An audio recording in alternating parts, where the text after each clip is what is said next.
Eu vou pedir primeiro para eles se apresentarem, ao invés de eu apresentá-los, eles próprios se apresentarem a sua ligação com o tema que a gente vai falar aqui, sobre esse mundo de varejo e pagamentos, que é o núcleo. Claro que a gente, pagamentos, vai também falar de outros serviços financeiros, mas o núcleo central da nossa conversa aqui é esse. Então, eu peço que cada um fale, então, da sua vida profissional, da sua ligação com esse tema, para que a gente esteja na mesma página. Começando lá pela ponta e vindo para cá. Bom dia, boa tarde. Tá? Antes do almoço, bom dia. Bom dia, gente. Tudo bem? Prazer, Gurgel, diretor-geral do iFood de inovação. Eu tomo conta tanto da área de Open Innovation quanto do CVC, do Corporate Venture Capital do iFood. Acho que em relação a varejo, eu posso falar um pouco ao longo do nosso papo, as estratégias que o iFood está traçando para dentro do varejo. Aí o Fábio começa a me olhar ali com a cara, o que é isso? E para dentro de pagamentos também. E aí, estou aqui no meio de dois amigos / amigos. É isso. Também, Monarque, perdão, desculpa. E vários outros aqui na plateia também. Então, se considerem entre amigos. Perfeito. Não fique tímido. Duda. Aliados, né, gente? Nunca... Não, né? Só aliados. É bom, gente, prazer. Eu sou a Duda Davidovic. Eu tenho uma experiência em varejo. Eu passei pelo Google há alguns anos, também pela Natura. Trabalhei ajudando não só clientes varejistas a vencerem pelo Google, mas também na Natura eu cuidei do e-commerce da Deborah Shop lá em Londres. Então, vivi um pouco esse lado e agora eu estou há 4 anos na Elo, sou a head de inovação lá, dentro de uma bandeira que tem 140 milhões de cartões emitidos, mas, ao mesmo tempo, está passando por um processo de transformação digital, de se tornar uma empresa de tecnologia, entregando produtos que facilitem a transformação digital de outros players do mercado. Então, vai ser um prazer estar aqui nesse papo com vocês. Muito obrigado, Duda. Não vou fazer esse trocadilho de novo, mas eu não resisto. Você será o nosso grande elo de ligação com a cadeia em volta do mundo de pagamentos. Não, okay? Daí para pior. Tá ótimo. Perfeito. Obrigada. Fica por aí, Fábio. Opa, agora sou eu. Mas satisfação estar aqui com o grupo, com colegas, com parceiros aí de mercado. A gente acaba inovando e aprendendo muito juntos. A ideia aqui, a gente conhece há algum tempinho o Bornés é o papa de fato, no segmento de... Aprendiz, todo dia aprendendo. Sempre Hoje vou aprender com vocês. Esse também eu acho que é meu pensamento. E eu queria pegar um pouco da sua provocação com relação a perguntas, né? A gente está aqui para, de fato, trabalhar as perguntas corretas e vamos colocar aí o tempo para a bola em campo para jogar.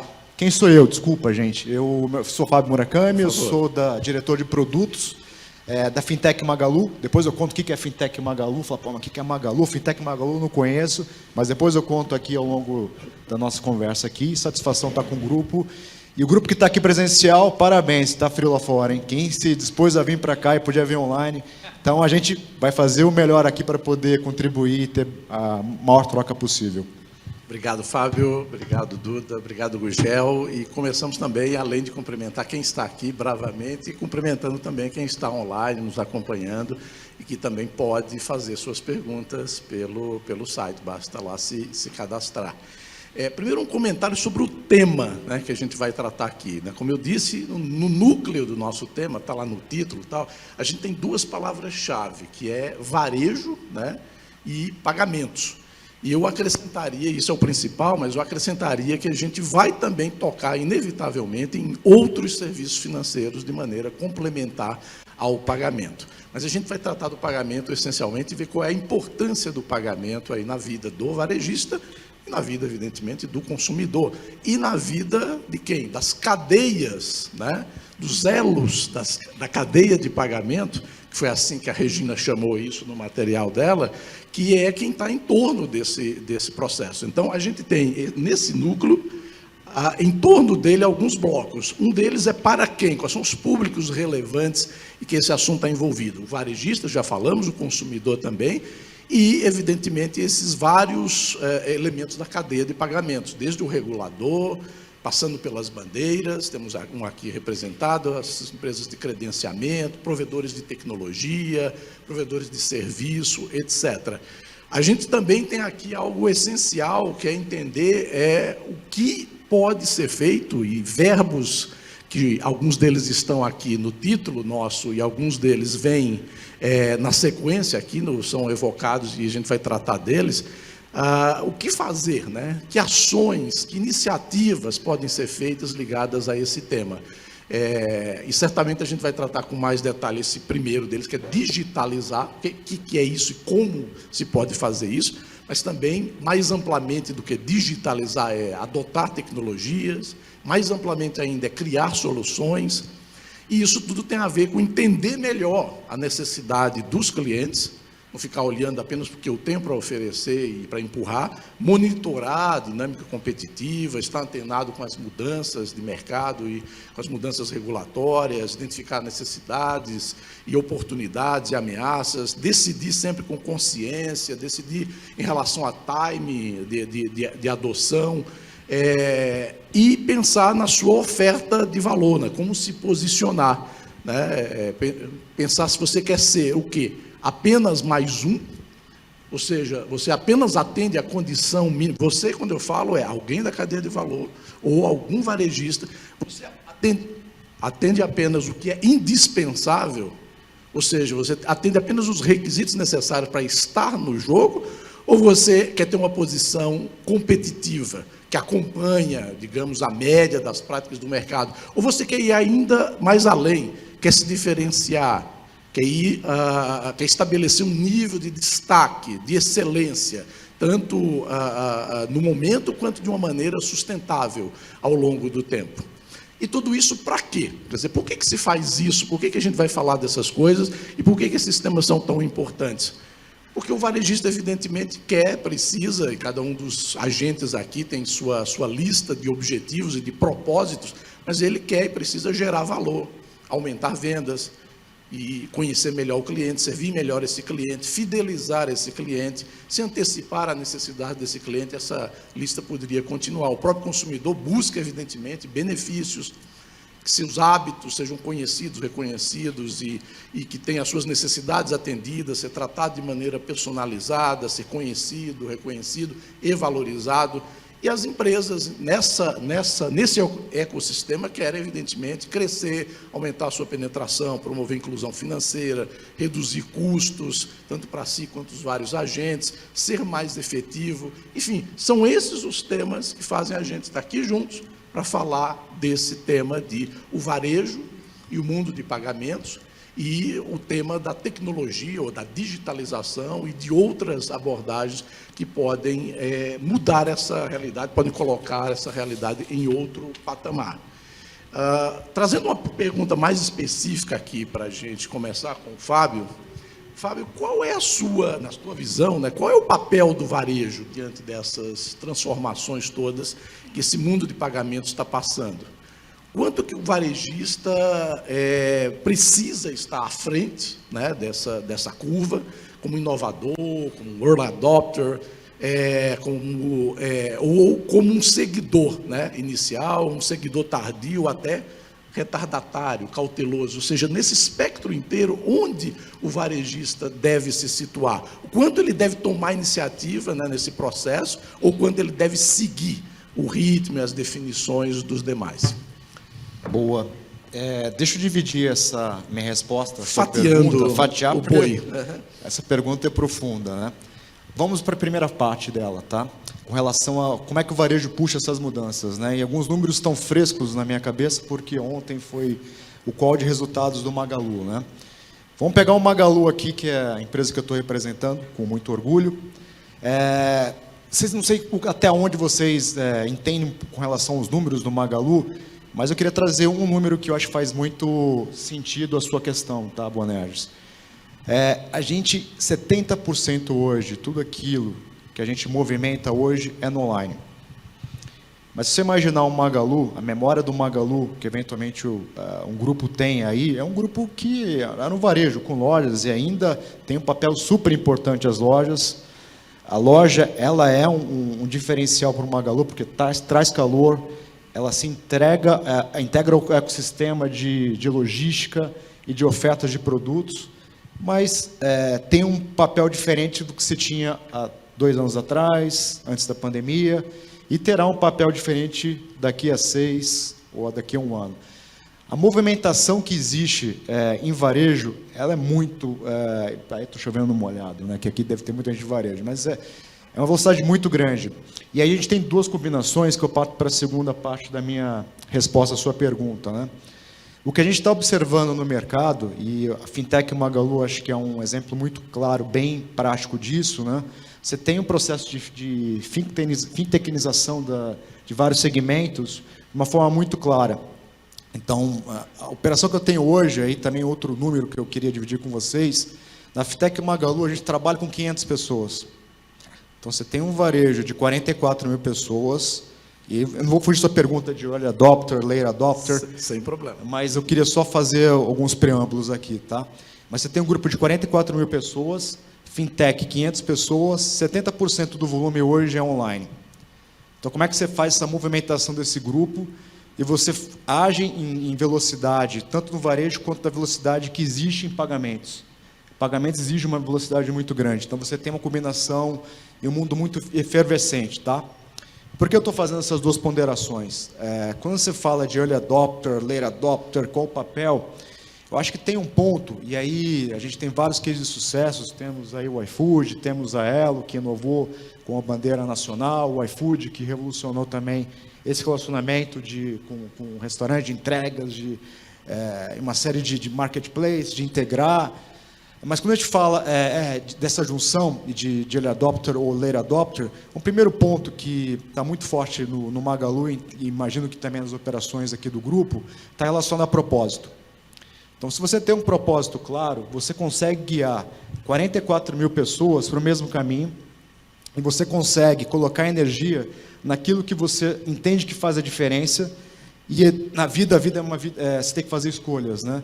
Então, tem vários caminhos que você pode adotar, e o tempo que você vai adotar e a energia que você vai colocar vai dizer muito daquilo que vai trazer de resultado no curto e no longo prazo, tá?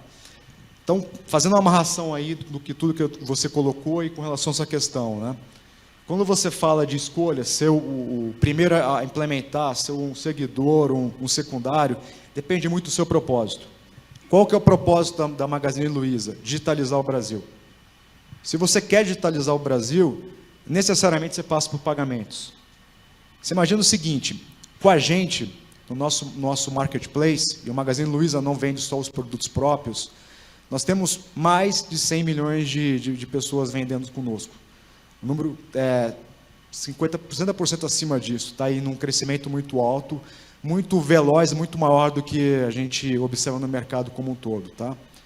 Se você tem pessoas que estão com vocês e a mentalidade de digitalizar o Brasil, você tem que trabalhar em parcerias. Se você fala em parcerias, você tem que fazer algumas escolhas. Pagamentos é uma delas, e a forma como você vai priorizar, e você vai ser early adopter ou late adopter ou seguidor, vai depender muito do seu propósito, tá? Então, eu vou falar mais um pouquinho sobre isso, mas queria deixar um pouco essa mensagem. Colocou bem, eu acho que trouxe isso para a realidade da Magalu, para a realidade que você conhece bem, representa, e, enfim, e que é um caso diferenciado, não é o caso genérico do mercado. Mas alguém quer complementar essa resposta? Acho que nós dois. Então, por favor, Duda. Não, mas vai o você. Fábio cobriu super bem o assunto, mas eu queria trazer esse ponto do early adopter. Fazer uma experiência digital, omnichannel, unir o físico com o digital, e, por exemplo, um varejo se tornar um super app, oferecer a vida financeira ali dentro, oferecer outros serviços além da venda e da compra de produtos, isso não é mais early adopter. Isso eu até tenderia a dizer que quem não fizer tipos de movimentos iguais a esse, muito provavelmente está deixando valor na mesa para o cliente. Mas eu acho que existem uma série de movimentos que a gente ainda tem muita incerteza e que eu acho que tem um espaço muito grande ainda para experimentação. Então, a gente parece que é um pouco de ficção científica, mas não é tanto. A gente vê o 5G chegando com força aqui no Brasil, ao redor do mundo. A gente vê os devices se conectando nos devices, conversando, pagamentos acontecendo de uma maneira cada vez mais invisível, o consumo acontecendo com cada vez menos fricção. A gente vê aí várias discussões de metaverso, de uma nova economia que transaciona em NFTs, em criptos. Então, assim, como o varejo hoje tradicional, ele oferece mais experiências, nem que sejam experiências ainda de experimentação para o seu cliente, e quando isso, e se isso amadurecer algum momento no mercado, vocês já estão preparados. Então, eu acho que a gente tem que mudar um pouco a ótica de inovação, porque eu acho que algumas coisas não são mais tão inovadoras, são quase que obrigações do varejo atual. Foi aquilo que eu falei um pouco antes sobre condições mínimas para você entrar no estádio, não é nem para participar do jogo, ou seja, para comprar o ticket e entrar. Agora, se você vai entrar no jogo, ganhar o jogo, depois ganhar o campeonato, são outra história que a gente vai falar daqui a pouco. Mas, Gugel, eu sei que você quer comentar, mas você vai comentar essa já emendando na próxima, tá? A próxima é qual é a importância do pagamento nessa atividade do varejista, na sua relação com o consumidor. Como é que você acha? Fica à vontade para falar das tuas visões e tal, e o pessoal aqui, e nós aqui em geral, vamos complementar se for o caso. Como é que o processo de pagamento pode ser uma fonte eventual de conhecimento sobre o cliente, sobre insights de comportamento, de tendências e de oportunidades de se relacionar melhor e de gerar negócio? Maravilha, vou quebrar em duas, super rápido. Em relação à primeira, sim, early adopters. 2, cara, que é básico, olhe para a China. Gurgel, mas todo mundo fala isso. Apenas a título de exemplo, a gente tem hoje 18 projetos rodando dentro do iFood, todos lastreados em China, e absolutamente 100% deles apresentam um lag de 4 anos em relação ao que está acontecendo na China e o que está acontecendo no Brasil. Isso em qualquer espaço do tempo, quando a gente joga desde 2015 para hoje. Então, você olhar para Xinchen, Tmall, Pinduoduo, Meituan e todos esses players, imagina que o que está acontecendo lá agora, cara, você tem um lag de 4 anos para cá. Dito isso, e o último ponto quando acho que a maioria daqui estudou administração, economia, o que for, e a gente estudava time to market, cara, vou adaptar, ou vou de repente adotar essa tecnologia, isso não existe. Tá? Existe hoje time to unicorn, ou seja, se você não adotar ou se você não entrar nessa onda, cara, em menos de 6 meses existe um unicórnio varrendo aquele mercado, e se você efetivamente não foi adopter, cara, você está fora do jogo. Esse ponto 1 da primeira pergunta. Do ponto 2, óbvio, a gente aumentar a possibilidade de meios de pagamento dentro do iFood, aumenta a AOV, aumenta a recorrência, aumenta números tradicionais ou KPIs do iFood. Mas eu acho que onde a gente mais aprendeu em relação a pagamentos, quando a gente jogou para dentro de casa, foi a gente pensar em modelos e metodologias de relacionamento de longo prazo vou chamar, com o nosso cliente.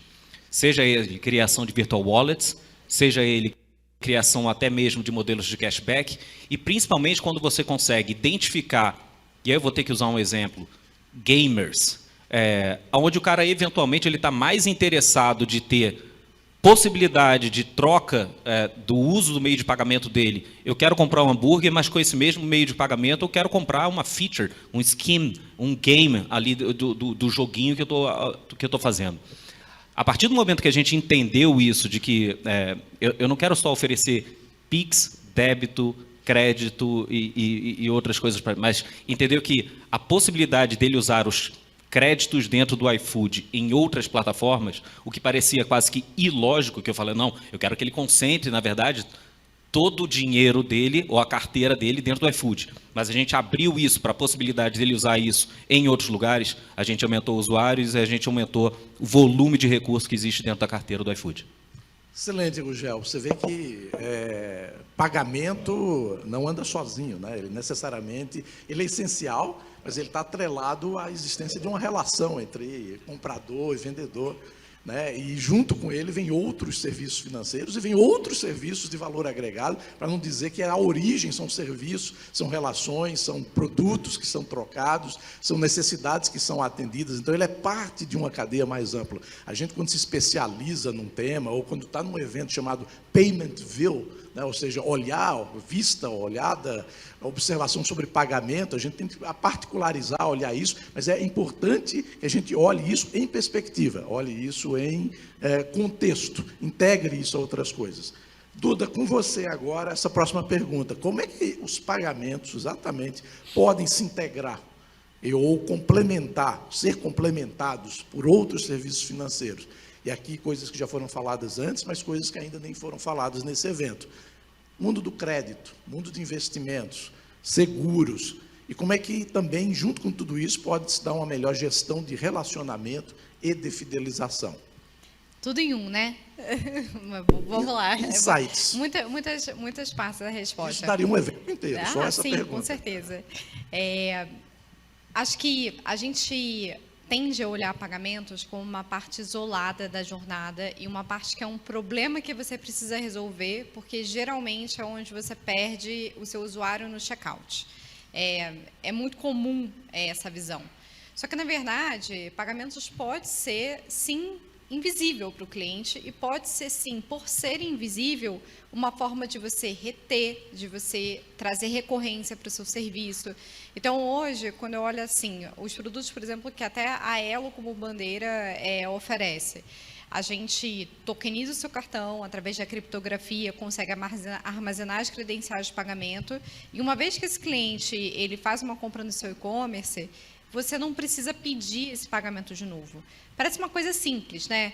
Mas, na verdade, quantos checkouts vocês hoje fazem isso? Quantos checkouts você tem confiança, que tem segurança para você conseguir fazer isso?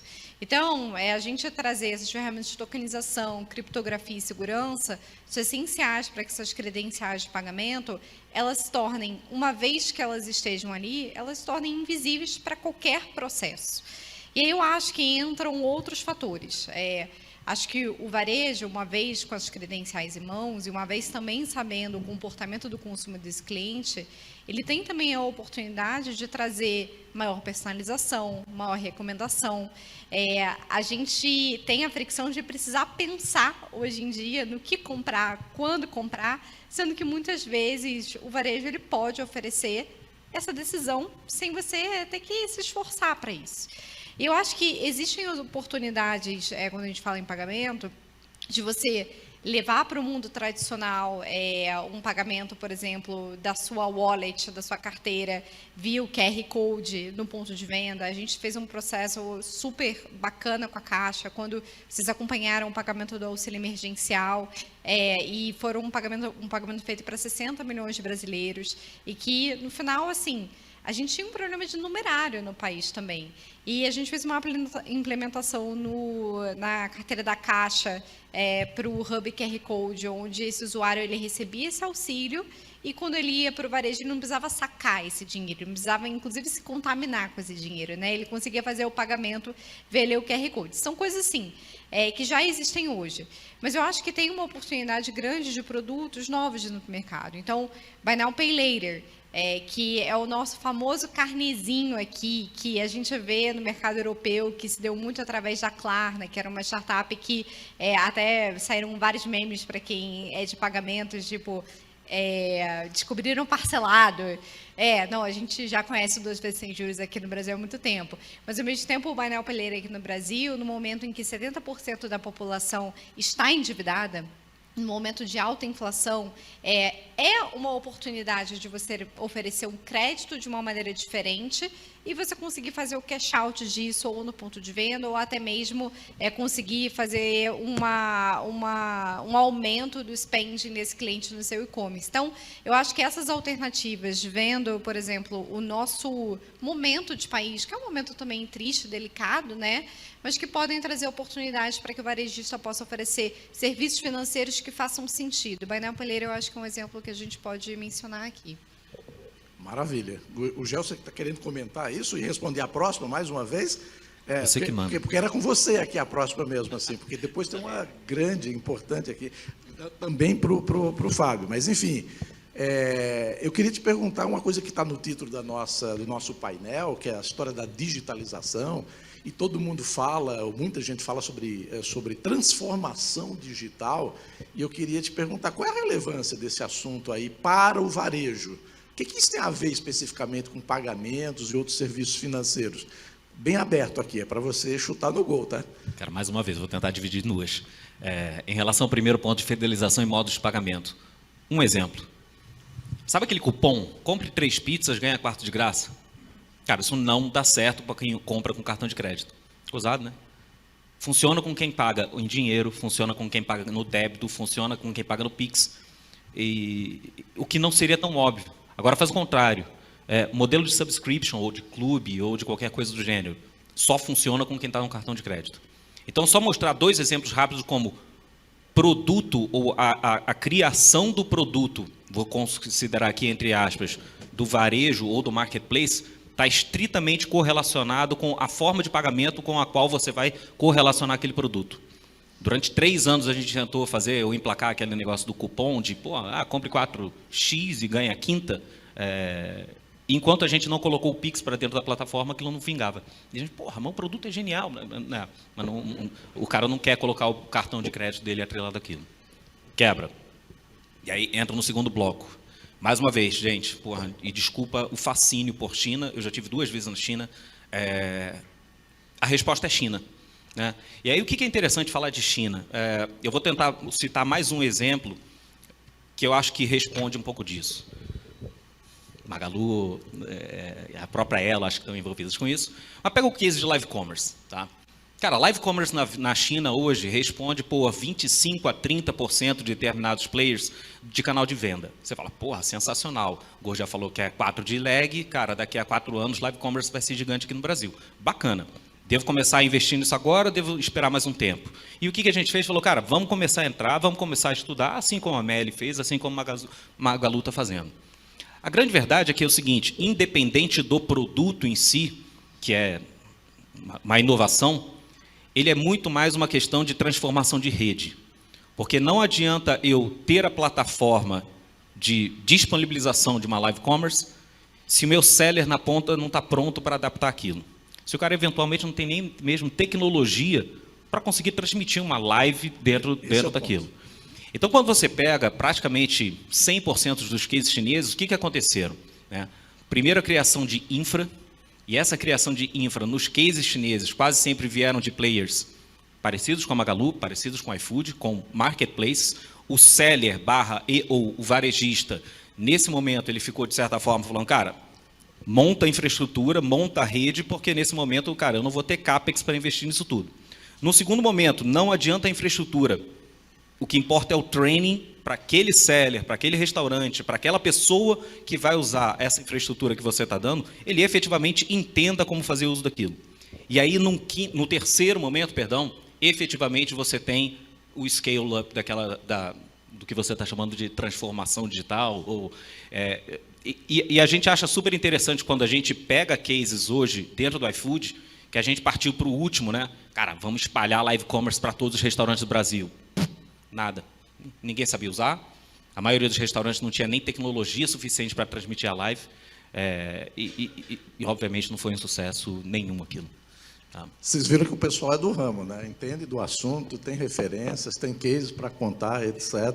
E se a gente tivesse mais tempo, a gente iria embora. Mas tá num bom ritmo aqui. Eu não tive chance de olhar nenhuma pergunta que vocês fizeram, se é que fizeram até agora. Se tiverem algum aqui urgente, inadiável, levante a mão, tá? Porque a lista de perguntas aqui continua e a próxima aqui é para o Fábio.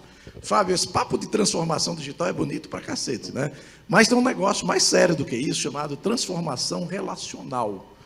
Pelo menos foi o nome que eu inventei para dar para alguma coisa como inverter o processo. Ao invés de você ficar querendo empurrar o seu produto para o cliente, seu produto, seu serviço, etc., a partir do que você tem dentro de casa, é partir do inverso. É olhar a necessidade do teu mercado, fazer recortes de necessidades e se propor atender essas necessidades de uma maneira diferenciada e sustentável ao longo do tempo. Ou seja, é uma mudança profunda, cultural. Como é que você vê isso? Né? Como é que tem evoluído isso no varejo? Qual o grau de consciência desse imperativo, né, que realmente faz diferença, que ganha jogo e pode ganhar campeonato, né, de decidir, agir e de se voltar para resultados baseados nessa dimensão? Isso deixar de ser um discurso bonito e passar a ser uma realidade efetiva. Boa.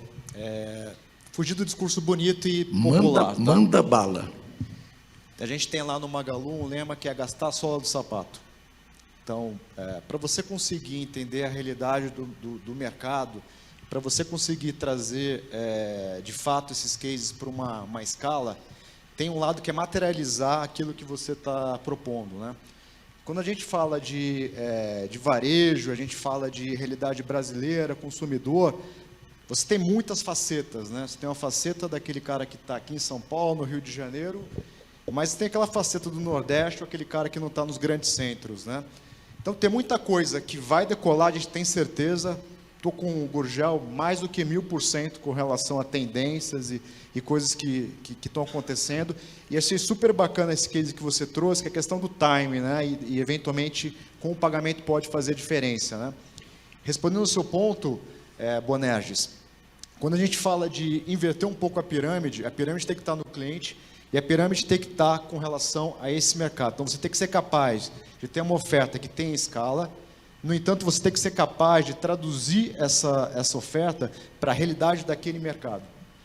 Então, o pensamento é como você consegue fazer isso em escala, como é que você consegue fazer de uma forma rápida e como é que você consegue ser rentável, tá? Que é um ponto que surgiu aí com relação a pagamentos, que eu achei super interessante. Vou abrir um parênteses aqui, fugir um pouquinho, mas de forma rápida. Eu acho que o pessoal que está aqui, o pessoal que está em casa deve estar pensando sobre isso. Pô, vocês falaram um monte de coisa bonita e tal, mas pagamentos pesam na minha margem no final do mês no varejo, né? E outro ponto eu vou inovar, mas em que velocidade eu vou inovar e vou trazer a língua daquele público que eu quero trazer, tá? Que eu quero impactar. Então, é materializar. Eu vou trazer um caso prático aqui também. Por favor, vendendo meu peixe aqui, tá? Não sei se vocês viram Caravana Magalu. Se vocês não viram, vocês vão ver, porque a gente vai falar muito sobre isso, tá? Luiz Helena Trajano está no Maceió semana que vem, junto com o Fred Trajano. Eu vi. Você viu? A gente colocou todo o ecossistema para funcionar, os caminhões pintados de azul, vão levar todos os produtos que atendem ao varejo, dizendo o seguinte: você quer se digitalizar? Como é que a gente faz para se digitalizar? Muito simples. Você entra aqui, 3 passos eu te coloco nesse processo digitalizando, vendendo no meu marketplace. Só que não é só isso, porque vendendo no marketplace é a primeira etapa. Mas como é que eu consigo ter uma margem que seja atrativa? Eu só consigo ter uma margem que for atrativa, passo por pagamentos. Se eu consigo te trazer escala, uma solução que seja melhor. Eu só consigo te trazer fidelidade se eu tiver soluções que vão te agregar na fidelização, que é um pouco do que o Gurgel colocou com relação a trazer essa concentração para a carteira e para novos usos, né? Então, respondendo a sua pergunta, que é uma pergunta bem complexa e não querendo me alongar, acho que tem uma questão que é gastar a sola do sapato, tem uma segunda questão que é materializar essa inovação e o que você tem de novidades para aquilo que está, de fato, pegando para esse público final. Muito bom. Você quer comentar, né, Gurgel? Já entendi, né? O nosso Pode. grande comentador. Comentarista. Fica à vontade, a bola está quicando, pode chutar. Cara, eu preciso que vocês participem, gente. Vamos lá. Quem tem Netflix em casa? Quem já assistiu ou abre ali e tem aquele filme que é produzido pela Netflix? Já assistiu um filme desse? Agora, quem gostou de um filme desse? Sim. Eu esperava que fosse menos. Isso é transformação relacional, tá? Sinceramente, a gente está super dentro do case Netflix, estudando o seguinte: como que um case de um marketplace de streaming se transformou em você absorver tanto dado do teu consumidor a ponto de você conseguir gerar conteúdo, e aí eu vou dar a minha opinião, ruim, mas que você sabe exatamente que é o que o cara quer.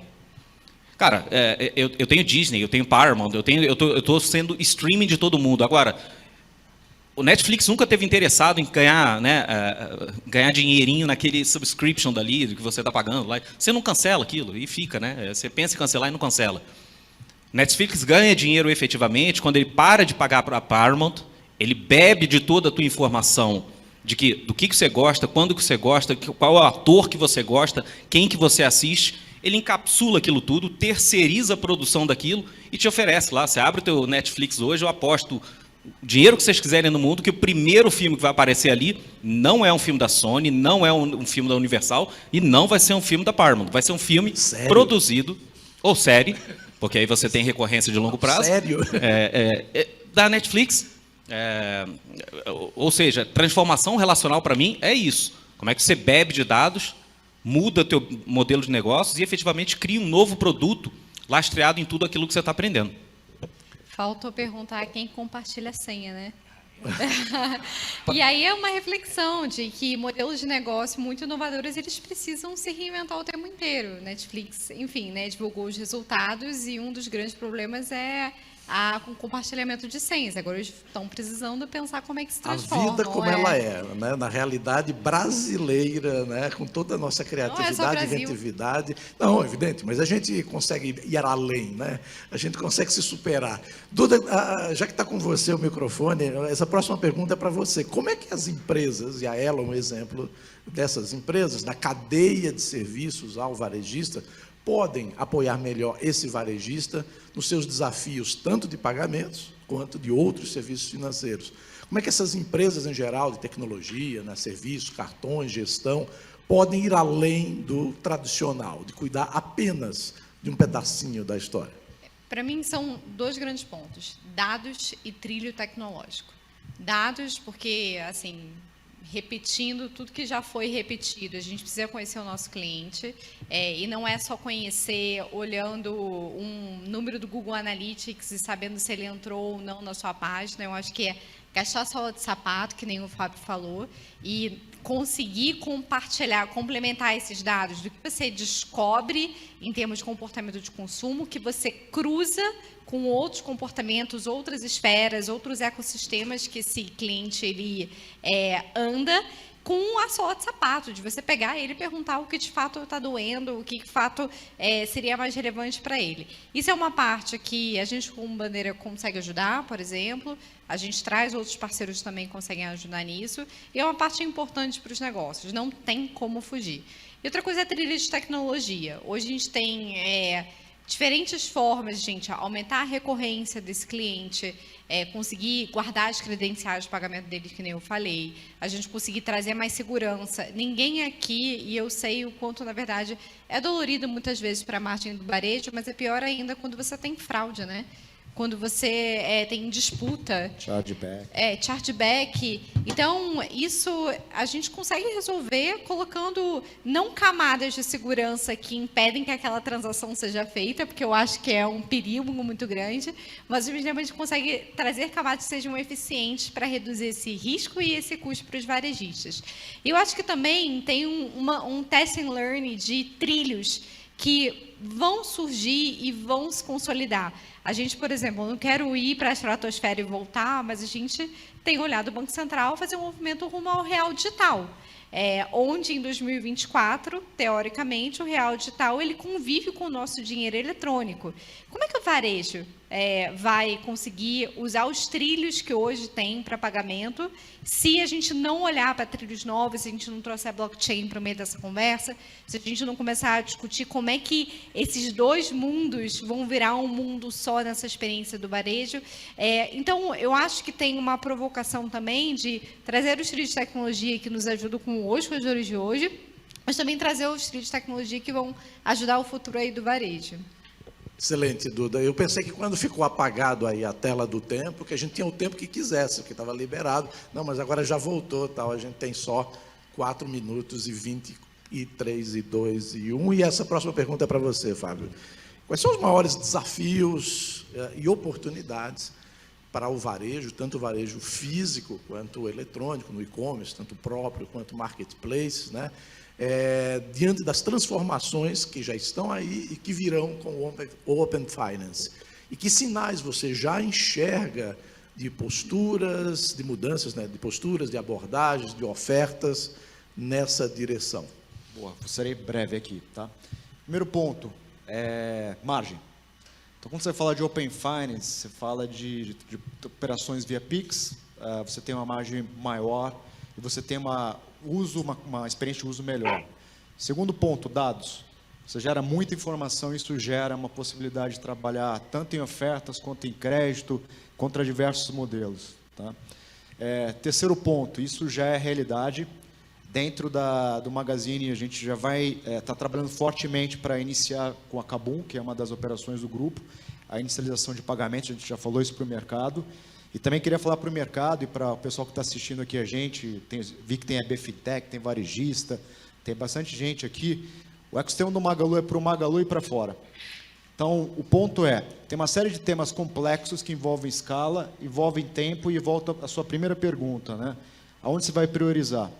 Tem coisas que não vale a pena priorizar, tem coisas que vale a pena contar com parceiros, porque envolve escala, custo, assim por diante. Então, o Magalu tem essa proposta de Open Finance, como outras propostas de soluções financeiras. Então, eu vejo, é uma realidade. O ponto é que essa realidade está andando uma velocidade muito grande.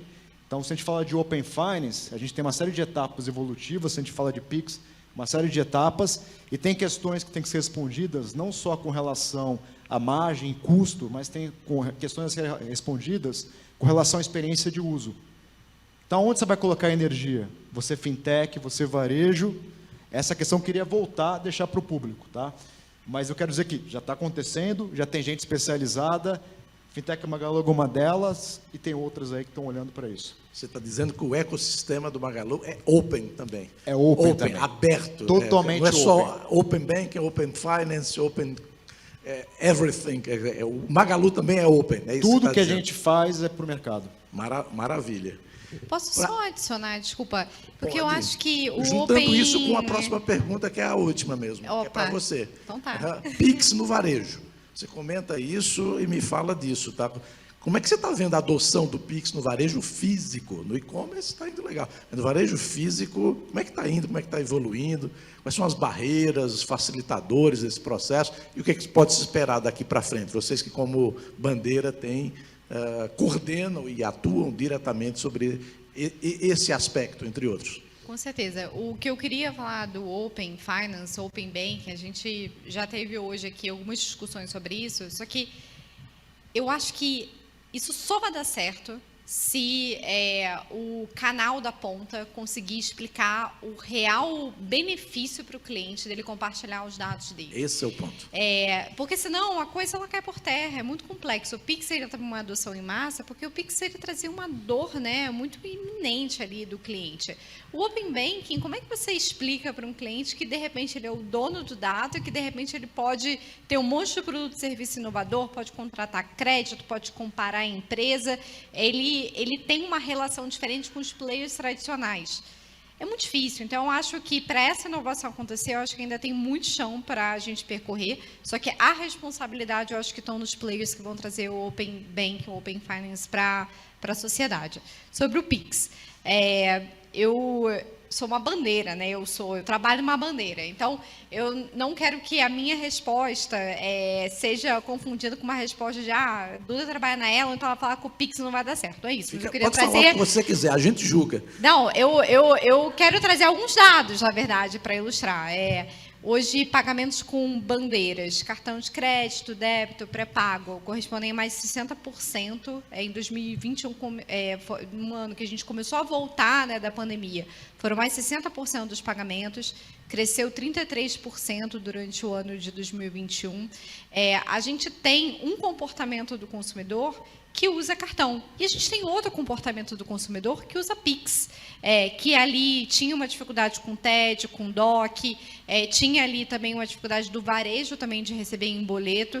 Então, eu acho que as duas coisas elas não são excludentes. Eu acho que o Pix é uma excelente opção, é um movimento do Banco Central, que é um Banco Central muito inovador e que trouxe mais uma ferramenta para a gente democratizar pagamento, que hoje é o que a gente acredita muito na Elo. Quando a gente olha para varejo, e aí eu gostei da minha sala de sapato um pouco e fui no pequeno varejista fazer meu trabalho também, tem ainda uma dependência muito grande da conciliação do Pix para o pequeno varejista e para o médio, dele conseguir enxergar isso, essa confirmação desse pagamento no dia a dia dele. E isso é um grande bloqueio, é um grande impeditivo para esse cliente adotar isso de uma maneira mais eficaz. Um Pão de Açúcar, ele tem lá um ERP que consegue fazer lá no caixa e liberar essa compra. A pet shop da sua esquina, ela precisa que alguém entre na conta bancária e veja se de fato aquela pessoa fez o Pix. E aí eu acho que a gente está até retomando um pouco um comportamento que a gente via lá atrás, da caderneta, sabe, da confiança, de faz um Pix, eu fiz, olha só aqui, o meu comprovante, a pessoa ter aquele relacionamento de confiança mesmo, né, e liberar muitas vezes a compra. Então, eu acho que a gente precisa de soluções que sejam mais fáceis de serem usados por esses pequenos e médios varejistas e mais acessíveis, até mesmo em termos de custo, para que o Pix ele possa ser adotado de uma maneira massificada lá também. Muito obrigado. Nosso tempo já se encerrou.